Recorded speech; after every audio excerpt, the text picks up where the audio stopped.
ওকে জ্ঞান আবার একটা বিষয় দেখাতে চাই যে হোয়াট এবং ডু দিয়ে আমরা কিভাবে একটা সেন্টেন্স গঠন করতে পারি। হোয়াট এবং do last time I have shown you, আমি দেখিয়েছিলাম যে ডু দিয়ে এবং হোয়াট দিয়ে। এবার আমি দেখাতে চাইছি যে হোয়াট দিয়ে, হোয়াট প্লাস ডু দিয়ে কিভাবে একটা প্রশ্নমূলক বাক্য আমরা গঠন করতে পারি। ভেরি সিম্পল, ওয়ান যদি আমরা শিখতে পারি, একটা যদি আমরা দেখাতে পারি, তাহলে দেখেন কতগুলো আমরা কিন্তু এখানে তৈরি করতে পারবো। হোয়াট প্লাস ডু, এই হোয়াট প্লাস ডু দিয়ে আমরা কিন্তু অনেকগুলো প্রশ্ন আবার করতে পারি। এখানে ডু, সাপোজ ইউ দিলাম, এখানে আবার দিলাম উই দিলাম, এখানে আবার দিলাম দে দিলাম, এখানে আবার দিলাম সাপোজ বয়েস দিলাম, এই যে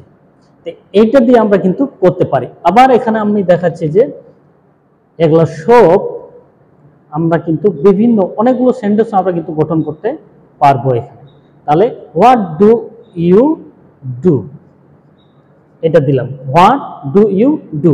আবার দেখছি what do we do, what do they do, what do boys do. তারপরে আমি একটা প্রশ্ন চিহ্ন এখানে দিয়ে গেলাম। এর বাংলাটা যদি আমরা দেখতে চাই তাহলে আমি দেখাতে পারি যে এখানে হোয়াট ডু ইউ ডু, তুমি কি করো। হোয়াট ডু উই ডু, আমরা কি করি। হোয়াট ডু দে ডু, তারা কি করে। হোয়াট ডু বয়েজ ডু, বালকেরা কি করে। এটা হলো বাংলাটা হলো এইরকম। তো এই একটা সূত্র দিয়ে আমরা এখন এখানে ডু এর জায়গায় আমরা কিন্তু আরো অন্য কোনো ভার্ব ব্যবহার করতে পারি। অন্য কোনো ভার্ব বলতে আমি যদি এখানে দেখাই তাহলে এখানে অন্য কোনো ভার্ব বলতে যেমন এরকম আমরা দেখাতে পারি যে হোয়াট ডু ইউ রিড, এটা দিলাম what do we read, what do they read, what do boys read, এটা দিয়ে আমি কিন্তু আবার দেখালাম। আবার এখানে যদি আমি চেঞ্জ করতে চাই যে হোয়াট ডু ইউ প্লে, কি খেলা করি, আবার দিলাম তাহলে হোয়াট ডু উই প্লে, আমরা কি খেলা করি। হোয়াট ডু দে প্লে, তারা কি খেলা করে।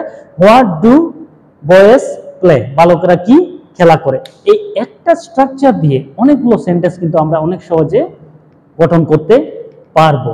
তো এই সূত্রটাই কিন্তু অনেক গুরুত্বপূর্ণ একটা সূত্র। এই সূত্র দিয়ে আমরা অনেক কিছু কিন্তু আমরা প্রকাশ করতে পারি, অনেকগুলো সেন্টেন্স আমরা লিখতে পারি।